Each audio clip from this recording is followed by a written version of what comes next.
আমি রোকেয়া প্রাচীর কাছে যাব। রোকেয়া প্রাচী, দেশ ছাড়া কয়েক মাস আগেই তো শেখ হাসিনার ওই মন্তব্য, এক পূর্ব তিমোরের বা ইস্ট তিমোরের কায়দায় দক্ষিণ পূর্ব এশিয়ায় খ্রিস্টান দেশ তৈরির ষড়যন্ত্র চলছে। বাংলাদেশ বাকি নামগুলো বলেননি, কূটনৈতিক সৌজন্য বশত আমরা জানি তাতে ভারতেরও একটা অংশকে যুক্ত করবার সন্ত্রাসবাদী পরিকল্পনা আছে। তার সঙ্গে সঙ্গে বলেছিলেন সেন্ট মার্টিনস দ্বীপ নিয়ে কী ধরনের চক্রান্ত চলছে। আজ বাংলাদেশের সেনাপ্রধান 2025-এর প্রথম দিন আপনাদেরই দেশের অন্যতম প্রধান কাগজ প্রথম আলোকে দেওয়া সাক্ষাৎকারে বলছেন প্রশান্ত মহাসাগরে বড় শক্তি মার্কিন যুক্তরাষ্ট্র। আমার প্রশ্ন রোকেয়া প্রাচী আপনার কাছে, সেন্ট মার্টিনের ধারে কাছে তো প্রশান্ত মহাসাগর নেই, বঙ্গোপসাগর আছে, ভারত মহাসাগর আছে, মলাক্কা প্রণালী আছে। ওয়াকারুজ্জামানকে দূরত্বটা বুঝিয়ে দেওয়ার চেষ্টা করছেন ইউনুসকে। ধন্যবাদ। দেখেন, আমাদের সেনা প্রধান প্রথম যে অংশটুকু বলেছেন যে ভারতের সাথে সম্পর্ক ঠিক রাখতে হবে, ভারতকে চটানো যাবে না, বা ভারতের সাথে আমাদের স্বার্থকে রক্ষা করতে হবে, তাহলে বাংলাদেশের স্বার্থ ভালো থাকবে। আমি ওনার এই অংশটুকুতে অত্যন্ত মনে করি যে দায়িত্বশীল ভূমিকার পরিচয় দিয়েছেন, অনেক দেরিতে হলেও। আর এই মুহূর্তে বাংলাদেশ যে সমস্যার মধ্যে আছে, 71 সালের পরাজিত রাষ্ট্র পাকিস্তান এবং সেই পর তার দোসর জামাত ইসলাম সহ ডক্টর মোহাম্মদ ইউনূসের যে সরকার, তারা একটা এজেন্ডা নিয়ে আসলে এখানে এসেছে। 2020 সালে যখন বাইডেন প্রশাসন ক্ষমতায় আসে, তখন বাইডেন প্রশাসনের কিন্তু পক্ষ থেকে মাননীয় প্রধানমন্ত্রী শেখ হাসিনার কাছে যে প্রস্তাবনা ছিল, সেটি মাননীয় প্রধানমন্ত্রী শেখ হাসিনা গ্রহণ করেননি। এবং আমরা গত বছরেরও আগে দেখি বাইডেন প্রশাসনের পক্ষ থেকে তার যে একজন অ্যাম্বাসেডর ছিলেন পিটার হাস, সে কিন্তু বাংলাদেশে আসে এবং সেনাবাহিনীর সাথে একটি মত বিনিময়ের অনুষ্ঠানে বাইডেন প্রশাসনের 5টি ইচ্ছার কথা প্রকাশ করেন। আমি 5টি ইচ্ছার কথাটা আপনাদের বলি, আপনারা সকলেই জানেন। তার মধ্যে একটি ছিল সামরিক চুক্তি, ইন্দো প্যাসিফিকে যোগদান, কোয়াডে যোগদান, এবং রাখাইন প্রদেশের সশস্ত্র বাহিনীরা যদি সঠিক অবস্থানে না যায়, রোহিঙ্গাদের যেন ফেরত পাঠানো না হয়, এবং বঙ্গোপসাগরের যে গভীর যে গ্যাসের ব্লক আছে, এটা উইদাউট টেন্ডারে তাদেরকে দিতে হবে।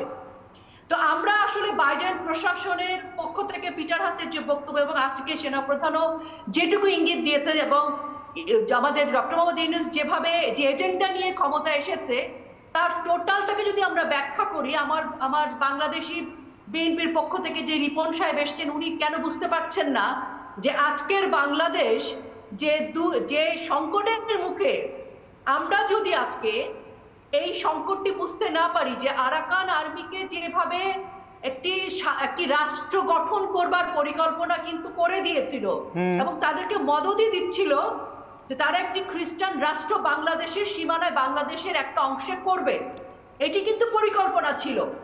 তো সেই পরিকল্পনার কারণ, সেই পরিকল্পনাটা এবং পাকিস্তানের এজেন্ডা বাস্তবায়ন করার যে পরিকল্পনা, এসব নিয়েই তো এই অবৈধ সরকারের চক্রান্ত।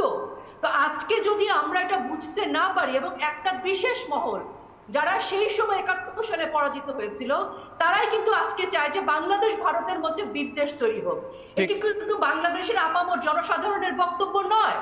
এবং সেনাবাহিনী, সেনাপ্রধান যদি মনে করেন যে আজকে উনি যে কথাটি বলেছেন যে ভারতের সাথে কূটনৈতিক সম্পর্ক ভালো থাকবে, ভারতের সাথে আমাদেরকে বিদ্বেষ করা যাবে না, আমি মনে করি এটি উচিত। কারণ 1971 সালে যদি ভারতের আমাদেরকে প্রশিক্ষণ দিয়ে, গোলা বারুদ দিয়ে, এবং ভারতের প্রশিক্ষিত 17,000 সৈনিক আমাদের সাথে আমাদের বাংলাদেশের পক্ষে যুদ্ধ না করত, তাহলে কিন্তু বাংলাদেশ আজকে স্বাধীন হতো না। আর আজকে রিপন সাহেবদের মতো, বা আজকে ইউনূস সাহেব যেভাবে ক্ষমতা দখল করেছে জামাত ইসলামকে নিয়ে পাকিস্তানের জন্য, বা বাইডেন প্রশাসনের এজেন্ডা নিয়ে, সেটি তো পারতো না সেই সময়। জেনারেল রোকেয়া প্রাচী, আমি একটু থামাচ্ছি, আমি আপনার কাছেই ফিরবো। আমি একটা বক্তব্য শোনাই। কয়েকদিন আগে কর্নেল অলি আহমেদ, তিনি পরমাণু অস্ত্র নিয়ে, এই 71-এর কথা উঠছে বারবার, সেই 71-এর চূড়ান্ত শত্রু পাকিস্তানের পরমাণু অস্ত্র নাকি বাংলাদেশ ব্যবহার করতে পারে, আমার একটা ইঙ্গিত দিয়েছিলেন। আমি সেটা আগে শোনাই, তার বক্তব্যটা শোনাই, তারপরে আজকের বাস্তবতা আর একবার ফিরিয়ে দেবো। দেখি রিপন সাহেবরা সে বাস্তবতায় ফিরতে পারেন কিনা, আমি চেষ্টা করছি। দেখা যাক অলি আহমেদের বক্তব্য প্রথমে। আপনাদের অনেকগুলি দেশের অর্থনীতি নির্ভর করে বাংলাদেশের উপরে। বাংলাদেশের সাথে পাঙ্গা দিলে এটা খুব কস্টলি হবে। আমি কয়েকটা মিটিংয়ে বলেছি, অ্যাটম বোমার ভয় দেখায়েন না, নিউক্লিয়ারের ভয় দেখায়েন না। আমাদের অনেক বন্ধু রাষ্ট্র আছে যাদের কাছে নিউক্লিয়ার বোম আছে এবং তারা দিতে রাজি আছে। সুতরাং আপনি ব্যবহার করবেন, আমরা এখানে কলা চষবো, এটা হবে না। এখান থেকেও নিউক্লিয়ার বোম লঞ্চ করা হবে। টিট ফর ট্যাট, বন্ধুত্ব চান বন্ধুত্ব, শত্রুতা চান শত্রুতা। কার সাথে টিট কার সাথে ট্যাট জানি না। ভারত নো ফার্স্ট ইউজ অর্থাৎ প্রথমে কোনোদিনই পরমাণু অস্ত্র ব্যবহার করবো না নীতিতে বিশ্বাস করে বলে আসে, ফলে পরমাণু অস্ত্র ব্যবহার করার ভয় আমরা ধমকি আমরা কাউকে দেখাই না। কিন্তু একটা ইম্পর্টেন্ট ঘোষণা আপনাদের জন্য জানিয়ে রাখি, আজকের দিনে আমাদের বিদেশ মন্ত্রক একটি স্টেটমেন্ট দিয়েছে, বিবৃতিটা প্রত্যেক বছর যা ঘটে সেটা সম্পর্কে। সেটা কি আসুন একবার দেখে। ভারত এবং পাকিস্তানের মধ্যে নিজেদের পরমাণু ইনস্টলেশনস অর্থাৎ যেগুলো সামরিক কারণে যেগুলো থাকে, অর্থাৎ সামরিক প্রয়োজনে যেগুলো ব্যবহার করা হতে পারে, তার তথ্য বিনিময় করবার রীতি আজও চালু আছে। এত খারাপ সম্পর্কের মধ্যে এখনো পর্যন্ত এই জায়গাটা পাকিস্তানও বন্ধ করতে সাহস পায়নি। রিপন সাহেব সাহস পায়নি, মনে করিয়ে দিলাম। তো কূটনৈতিক চ্যানেলের মাধ্যমে সেই তথ্য বিনিময় কিন্তু হয়ে গিয়েছে আজ। অর্থাৎ আগামী 1 বছর অন্তত ভারত কোথায় কোথায় নিজের পরমাণু অস্ত্র বা ইনস্টলেশনস রেখেছে আর পাকিস্তান কোথায় কোথায় রেখেছে সেগুলো জানিয়ে দিয়েছে। ওর মধ্যে বাংলাদেশের কিছু নেই রিপন সাহেব, মানে আগামী 1 বছর অন্তত পাকিস্তান চুক্তি ভেঙে আপনাদের কিছু দেবে, যেটা আজকে জানিয়েছে আমাদের। মনে হয় না কোনো আশা আছে। আপনি কোনো আশা দেখছেন? 10 সেকেন্ডে প্লিজ, 10 সেকেন্ডে রিপন সাহেব।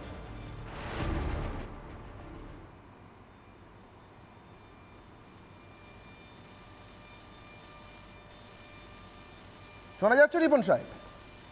না, রিপন সাহেব আর শুনতে পাচ্ছেন না। আমি দীপাঞ্জন বাবুর কাছে যাবো, তারপরে রোকেয়ার প্রাচীর কাছে গিয়ে শেষ করবো। দীপাঞ্জন বাবু 30 সেকেন্ডে প্লিজ এই বিবৃতির মর্মার্থ। দীপাঞ্জন বাবু।